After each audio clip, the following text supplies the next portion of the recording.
Content over everything! Is that the general election campaign on television and on the radio has been singularly distorted in favour of the Conservatives and their message. I would say that because the news media is supposed to be objective and equal in its presentation of the views of different sides of the debate during the election. But in actual fact, news stories have been broadcast on the television and radio that are ostensibly objective discussions, but actually were skewed from the beginning to manipulate the public against the Labour Party and against Jeremy Corbyn. In particular, the intervention of the chief rabbi in Britain, of the heads of the Hindu faith, attacking Jeremy Corbyn, which had nothing to do with the issues and was entirely spurious in its allegations. And the constant slander against Jeremy Corbyn on the anti-Semitism issue has also been consistently designed to try to undermine support for the Labour Party. I doubt very much it had that much impact, but as even Dominic Cummings and others agree, it has been the case during this general election throughout it that a few percentage points can sway the election. And this is the great fear on the part of the Conservative Party, and it is for this reason that establishment figures, billionaires, corporate interests, foreign interests in particular from the United States of America, and large corporations have been involved in trying to manipulate the election and public opinion in favour of the Conservatives or against Labour. What I was astonished was there was these so-called leaks saying that the Americans wanted to get involved in buying up the NHS and turning it into a business. No, the Russians. The Russians. I found that absolutely astonishing. Rather than discussing the issue, they were saying how the Russians are trying to interfere in our elections. I mean, ridiculous. I mean, when Barack Obama, for example, was making comments, that was not interference in our elections. And yet, even if, let's say, they don't talk about the veracity of this issue. They just say, oh, the Russians are trying to interfere in our elections. In 1924, the first Labour government came to power after the First World War. When they came to power, they were brought down by the establishment on the basis of a great lie. And the great lie was that a member of the Soviet Central Committee, Zinoviev, had written a letter organising Russian support for the Labour Party. And this was published in the Times newspaper and led to the downfall of the first Labour government, which was a minority government at that time. Now, this week you can expect the same type of behaviour to be reinforced and repeated. Because one thing you can notice throughout this general election is that the mass media have been like barking dogs, squealing and barking on behalf of the Conservative Party. And this has been the case not only now, but throughout the period since 2015, when Jeremy Corbyn was first elected. There has been a systematic campaign of lies, of slander, with the intention that the more shit you throw at someone, eventually some of it will stick. So many people are reporting when they go round on the doorsteps around Britain, campaigning for Labour, and you even see it on television in these so-called street interviews with the public, where the journalists go out and say to people, what do you think about Labour? They say, well, I can't vote for Jeremy Corbyn. You ask them, Why can't you vote for Jeremy Corbyn? Well, he's just not well. He's just, I don't know, well. And they don't actually have an answer. And if there's a default answer that they're pushed to say something on, they might say, oh, he's anti-Semitic, isn't he? Most of them might not even know what the term means. Anti-Semitic meaning what? The reality is, the only reason Jeremy Corbyn is attacked on anti-Semitism is because Israel has a powerful lobby inside Britain and around the world which supports its interests and opposes the Labour Party. They oppose the Labour Party because inside Israel and amongst the Jewish community in the world now and in the 20th century history, the Jews have been sharply divided, and they've played an important role both in the anti-communist, anti-socialist movement and also in the socialist and Marxist movement. There has been a big split within the Jewish communities throughout the 20th century and up until today on these questions. And there are many people in Israel, a minority but many nevertheless, who oppose the oppression of the Palestinian people. They naturally are the allies of the workers of Israel, Jewish, Arab or Palestinian. And they are the allies of the workers worldwide. That's the truth of the matter. Now, Jeremy Corbyn is attacked precisely because he stands up for the rights of the oppressed. I was in a restaurant yesterday evening and a Greek woman was working in the restaurant. She said, well, what about the general election suddenly? And by the way, it's been very quiet. Notice this. In the news, if you get through looking at each of the news stories, for example, on the BBC, since the election was announced, it's died as it was died. Since the election was announced, if you look at the news stories, you can see that before the election, politics was the number one item on the news every single day. Laura Koonsberg and the rest of them gleefully talking, oh, today's the most important day, today's the decisive day, today Parliament's going to do this. They were waiting up day and night to discuss what was happening in the British Parliament. But once the election began, and you're supposed to have equal coverage for Labour and the Tories, suddenly the election was third or fourth item on the news. And when Labour was announcing policies from their manifesto to bring about fundamental change, the abolition of tuition fees, cheap housing for the people, housing for all through social housing, low-cost rent, free, indefinite rental contracts, a 32-hour working week, public ownership of one of the major banks, the steer investment for the development of the economy, free broadband for the people. These demands, public ownership of rail, of the mail, of the internet infrastructure, the backbone of the internet, public ownership of water, public ownership of the energy facilities, all ideas which the overwhelming majority of the population support. These issues have not been discussed in the news. They have not been discussed in the news.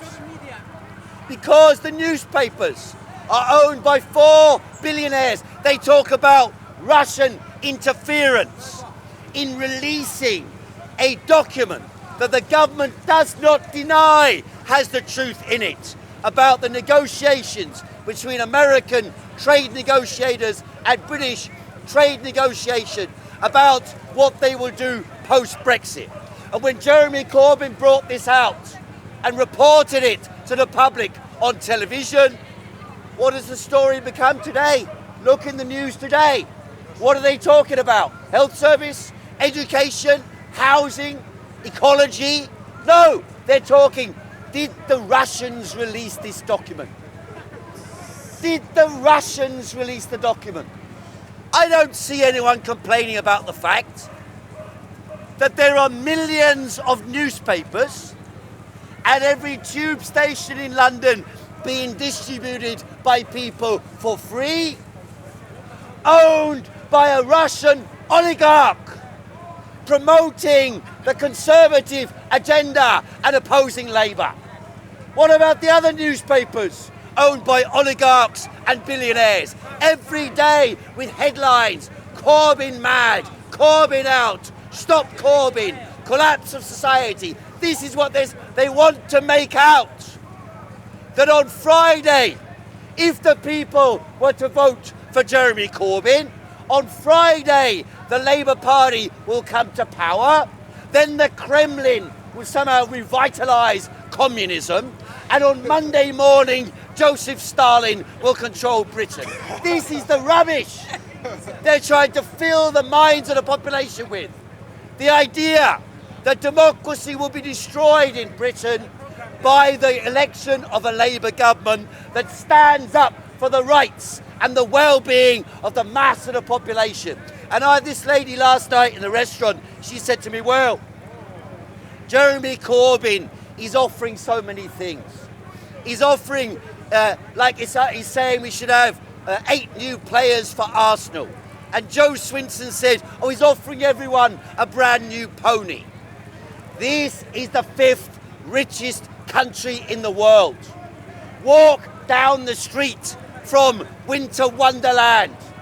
Walk across the road here and you've got tents and tents and tents and people sleeping in cardboard boxes, being picked up off the street day by day, dead from hypothermia, and we are supposed to believe this is the inevitable and only possible outcome in British society. What did you want to say?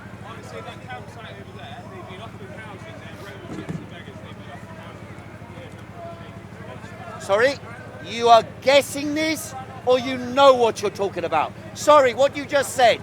You said there are people sleeping on the street who have been offered housing, you're saying. How do you know that? Okay, so does that mean everybody who's sleeping on the street is a scammer? Is that what you're saying? No, thank you. So the fact of the matter is, what's that? The fact is, everywhere you go, not only in London, but outside London, you will find, one minute, empty buildings, standing there, year in, year out, decade in, decade out, with people sleeping in front of them. Now, the issue I was raising is as follows, and it goes to the fundamentals of our era. Let me just take the phone 1 second. It's not on, is it? This is modern technology. In 1969, all the world's great computing organizations had less computing power than this mobile phone. Every person has got access to technology, resources, to science, to culture, to education, which did not exist 40 years ago in the hands of the people. And yet, with each advance in technology, with each advance in science, we are not experiencing a corresponding improvement in the living conditions of the people.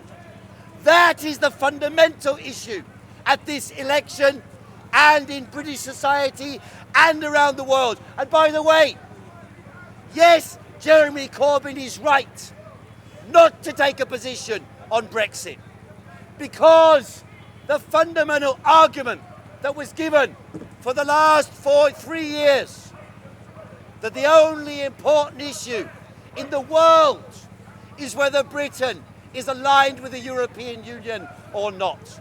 That is not the only important issue in the world. There are far bigger issues in the world than our relationship to Europe. And by the way, make no mistake about it, it is correct to criticise the European Union. What the hell do you think the people in France are doing when they're in a general strike yesterday and the day before, in their millions across France, demanding that their pensions be protected? The struggle of the workers of France, the struggle of the poor in France is the same as the struggle of the workers in Britain, in Ireland. What do you mean laziness, you stupid man? What do you mean by that? What do you mean by that? What? My friend, how many hours should a person work? I'm asking you because you're telling me they're lazy, therefore you obviously have a very good benchmark to define laziness. How many hours should a person work? 45 hours. Why do you Huh? always 45. Why? Well, we'll have to compete with the industry. That's one argument. What's your argument? How many hours should people work? Should be forced to work any. Well, how many? Tell me. Tell me how many hours. You said French workers are on strike because they're lazy. How many hours, he's given his opinion, in your opinion, how many hours should they work? What?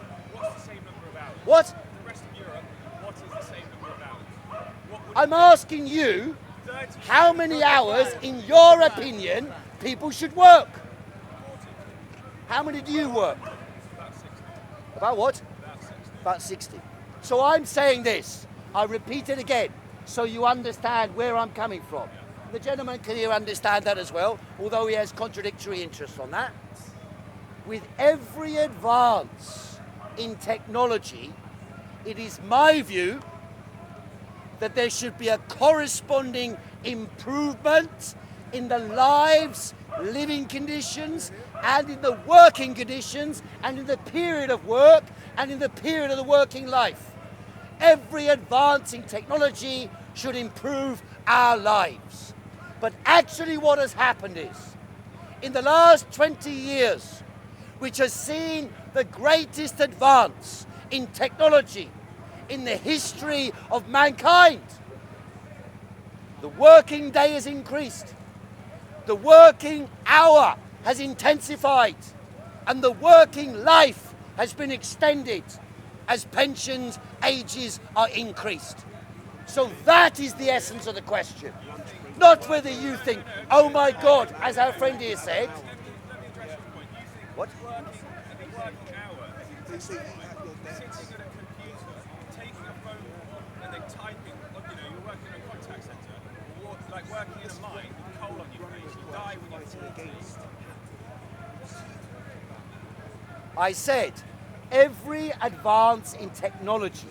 So if you're a primitive man, if you're a primitive man living in the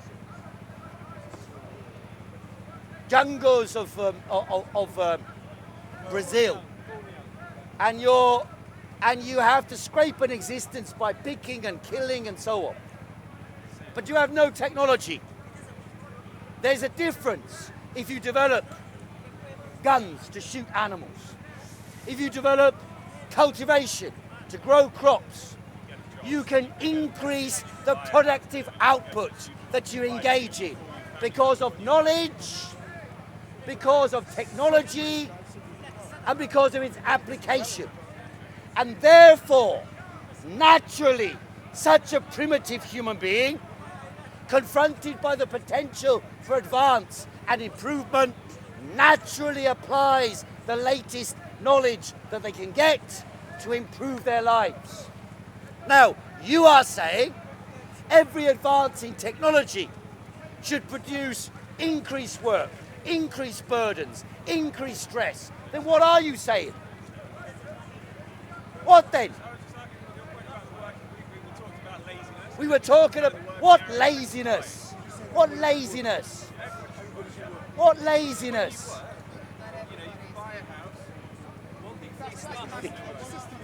Free stuff, my friend. My friend, you come to Speaker's Corner every week. When's the last time you paid? If you really want to pay to attend my meetings, as you spend about an hour and a half, in every meeting. No, I'm exposing how stupid your argument was. Heiko, you look like a hipster bum.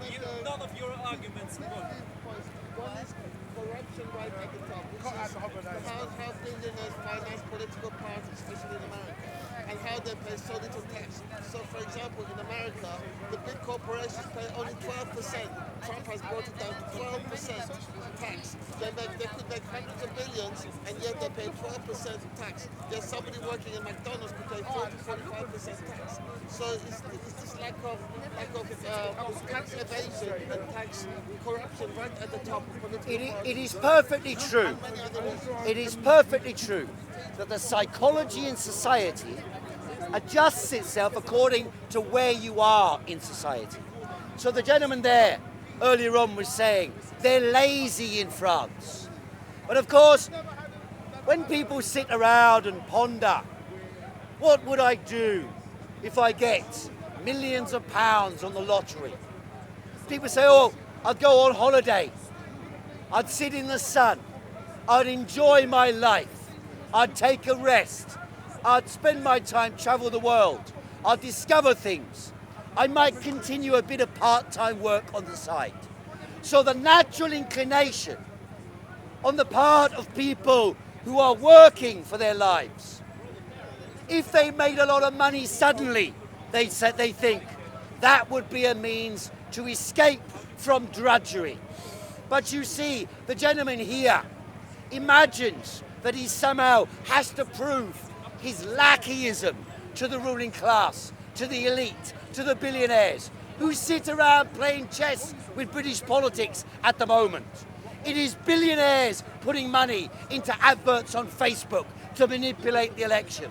It is billionaires controlling the newspapers to manipulate the election. It is billionaires with television stations, with radio stations, manipulating the election, paying paid prostitute journalists to manipulate the election on their behalf, gleefully shouting nonsense about lazy workers, about people needing to work harder to compete against the world economy. No, we need to transform British society, raise the level of technical understanding, raise the educational level of the people, raise the culture of the people, provide education for all from birth till death, just like the National Health Service, provide free education to the people so they can raise their intellectual level and deal with the technologies of the future. Artificial intelligence, 3D printing, the capacity to transform the world technologically for the benefit of all. These are the real problems that we face in the modern era, not this idiocy about I need to fight against the other to survive. Another element of it is what people think is reasonable to pay for technological things. Say, for example, an Apple computer. It might take the company $100 to make, but they will sell it for $2,000. One minute. It might take the company $100 to make, yet people will be prepared to pay $2,000 for an Apple computer, not knowing that those workers are exploited and that company is making 200%, 300%. The example given during the general election, which I believe is perfectly correct, is that this issue, for example, on drugs. Britain pays out the nose. When you go to a doctor, the doctor is lobbied every day or every couple of days by pharmaceutical marketing campaigners who go to them and say, prescribe these drugs, and they pressure them to do that. They offer them deals to do so. And then the NHS pays a subsidy for those drugs for large numbers of consumers. The consequence of that is that private drug companies accumulate the capital from this. Now, what we need to do is what Labour has proposed, provide a national generic drug company that will provide drugs to the people at the cost of production and also provide those drugs on a world scale for the needs of people's health rather than the profit of the private companies. Another example is like mobile companies. We'll drag you down. You know, mobile companies, they used to charge 50 pence for one text, 50 pence for roaming for one text. But it cost them nothing, absolutely nothing. And yet they were able to get away with it for decade after decade after decade. How is it they get away with so much vast ripping off the public when it costs next to nothing? Like, you know, I could pay there are two elements to this. On the one side, the large capitalist companies. I mean, it's like I saw this program on the internet the other day about the internet. Why is it that 25 years ago, when I'd be speaking about the internet in Hyde Park, we were discussing the potential to use this technical resource that connects humanity together, such as it's never been done before in human history, to advance before we were stuck as isolated individuals, segregated from each other, only connecting in verbal intercourse or phone communication. But otherwise we'd be here in Hyde Park talking to each other. But now all of us have got the capacity to connect to the entire planet. Does that not increase the intensity and productivity of labour? It does. And yet we are being told, because these giant companies control the data, because they got the money to spend on giant computers that increasingly accumulate the entire collective knowledge of humanity, and they do so claiming that that belongs to them. And the consequence of that is that we have the monopolization of the material means to connect together. We have the monopolization of data, the monopolization of knowledge, the monopolization of the communication we make. And that, ladies and gentlemen, I believe is a misuse of power by the capitalists, but they also monopolize that power so they can extract rents on that basis as well. Excuse me 1 minute though. Piers.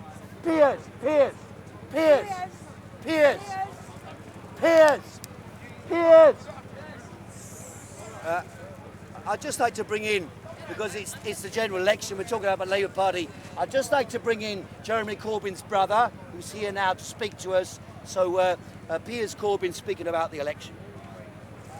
Well, thank you very much. Thank you, Heiko, as always. Is this auto camera now? It's magic, isn't it? Well, you were told that this election would be more about the Brexit soap opera. And you've been told this by the mainstream media to cover up the truth. This election gives you... What did you... Are you in favour of Brexit? Yes. Listen. Good. Well... That's what he's talking about. Yeah, we're talking about that if you bother to listen. We're told this election's about the Brexit soup opera, or rather Brexit soap opera, and it is a soup. The real issue on this election is whether or not you are going to fight for a increased minimum wage, to defend the NHS, free education. It's fighting for a big increase in living standards for the lower 90% of Britain. That's what it's about. So they make it into a Brexit soap opera. But Boris's so-called deal is a fake Brexit. It's a fake Brexit which would leave Britain under European Union rules with no say. We'd have no independent defence policy, no independent foreign policy. Which is why the answer is... And the political... Which is why the answer is... No, the political declaration will leave Britain tied to European Union regulations for years. Which is why we should vote for the Brexit Party. For example, Grenfell Tower, that fire happened because of the flammable cladding. That was allowed under European Union regulations, but it would have been illegal under British standards, which were overruled by European regulations. That type of thing will stay under Boris's deal. We have to say no. Yeah. Now look, Boris, some people say, well, they want to support Boris, and of course Nigel Farage's puppet party backed off half its candidates, or all its candidates in Labour area and Tory areas. Now they want to... I thought you haven't got the latest slogan. No. It's not Brexit Party anymore, is it? No. It is, but look, as far as I noticed this morning. Donald Trump puts America first. Boris Johnson puts Boris first. We want a party and a leader which puts you first, which is Jeremy Corbyn for Labour. So ignore these Pied Pipers of Farage, Boris and Trump and get real. Now, what will happen under a new Labour government? Well, we've got it fighting for your interest, for free tuition fees, free prescriptions, nationalisation of the railways. It's going to run into a conflict with the European Union within weeks, because they won't allow nationalisation of the railways. So we're going to have a rethink within the Labour movement and the Labour Party. So people are going to say, well, if they won't let us be a sovereign nation, we will have to leave. There will be a rethink, mark my words, about the future of the European Union relationship under a new Labour government. Remainers will shift towards being leavers. So I say to you, vote for your future on December the 12th. Do not be tricked by the media into playing the Brexit game. Vote for something which you will benefit from. Vote for yourself. This is the most important election since 1945.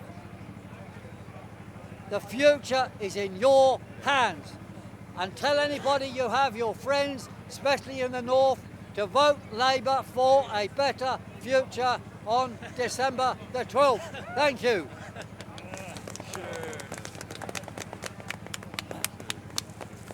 All right, questions? What worries me is if a second referendum is, let's say a second referendum is held, and the result goes the other way, 52-48, then the Brexiteers are not going to accept Well, that. of course not. Whatever happens in a second referendum, people won't accept it. So Unless we it's shouldn't an have a second overwhelming majority, which there won't be until we've had a conflict with the EU. We want the yellow vests on our side. I want to actually destroy the EU. But the first thing I'm saying, we've got to leave it. This is me speaking. What about Jeremy? Well, Jeremy supports Labour policy. Jeremy, of all these leaders, he's the only one who's voted against the Maastricht Treaty and against the Lisbon Treaty, which gave away British sovereignty. So he knows what it's about. And when the chips are down, he will be able to lead us forward, whereas the others will not. Boris will lead you towards Boris. And the Lib Dems, they're nowhere. What? Any more? Brexit Party, man. Look, person. Well, I don't want to be criticised or something. You never know. You can be a man, that's fine. Under European rules, I dare say, you're a humanoid person. I wish your brother had just been a bit more honest about his position. I know, right? Well, I think people would have thought more of him if he had. Your brother had a position. The truth of the matter is, I think it's him, not you. No, you didn't ask. Look here. Just made a statement. You can talk. I Your can talk. leader My leader. has now turned his party into a poodle for an anti-Labour alliance. And he will get a lordship. You be sure. Now, I've got a Twitter he does want to vote. reform the Lord. So I've got a Twitter vote on our my Twitter feed, which is Piers _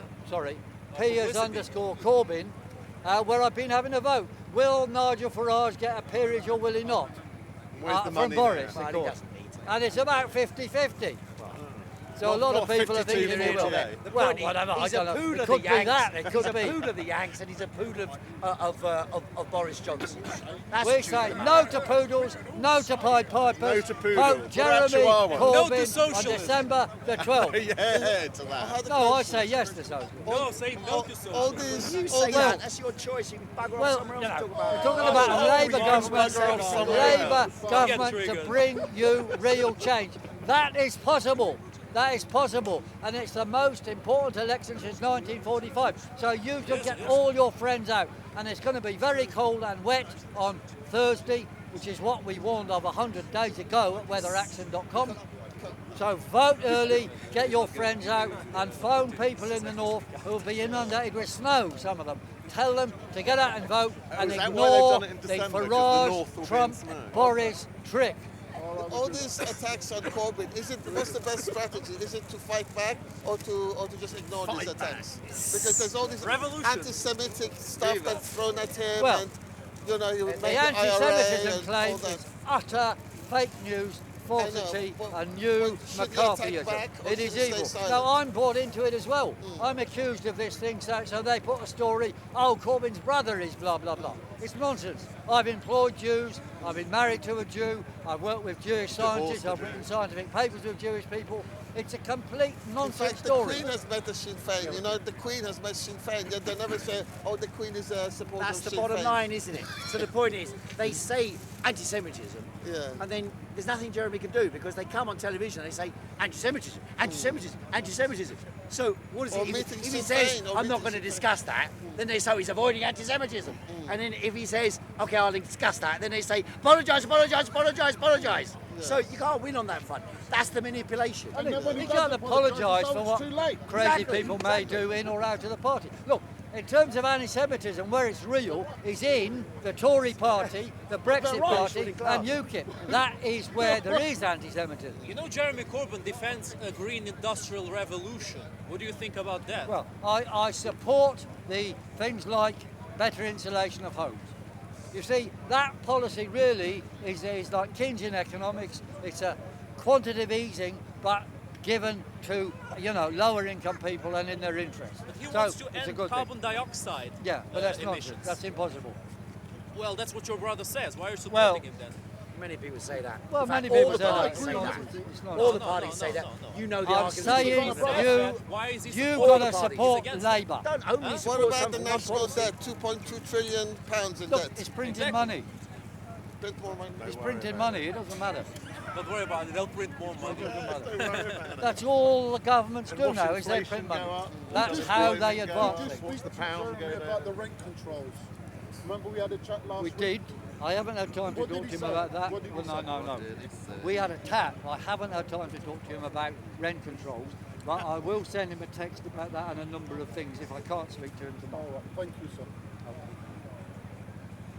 Enough. Which Any don't more? work. They So don't I'm going work. to give you some leaflets then. Give out these leaflets. Oh, not a leaflet. Always It's beware of people a with Labour leaflets. leaflet, a standard Labour leaflet. Standard. Follow the message of our Lord.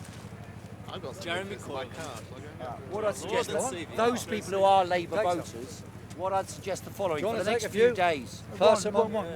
There's only a little bit of time left. There's different what I'd ones in suggest here very anyway, simple but they're thing to similar, do, you know. And that is, get on your mobile phone, pull up, if you've got Facebook or something like that, pull it up, Any more for any more? and just spend 1 or want a 2 few, mate? minutes making Pass a them on. wee selfie video. Pass them on. I'm voting Labour because. Pass them on.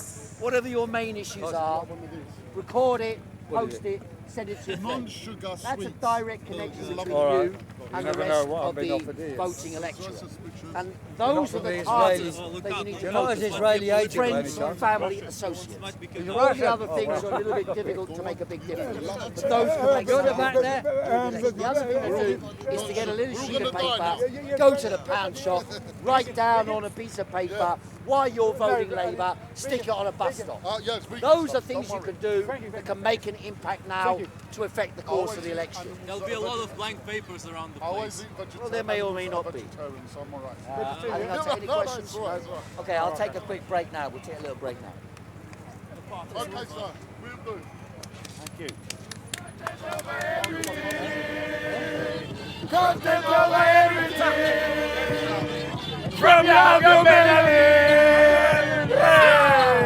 Man, say it straight. Man, don't listen to BBC.